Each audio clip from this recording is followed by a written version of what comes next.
bóng tối suốt lối đi trần gian. Tôi đã quyết tiến bước với Chúa, biết Chúa không thay rời. Giêsu ngày ban thân, sống mãi mãi với tôi.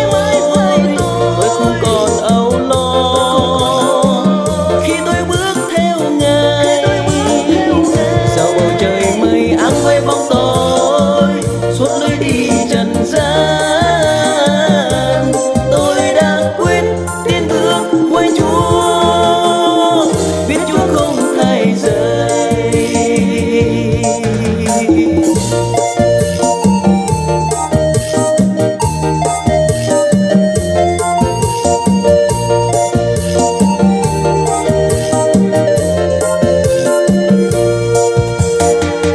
Hàng ngày tôi tiến bước với Chúa mỗi lối đi trên đời.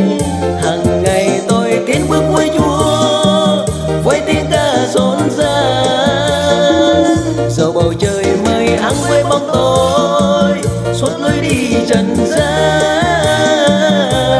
Tôi đã quyết tiến bước với Chúa, biết Chúa không thay rời.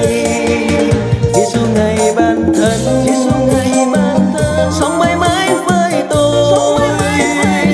Tôi không còn âu lo khi tôi bước theo Ngài.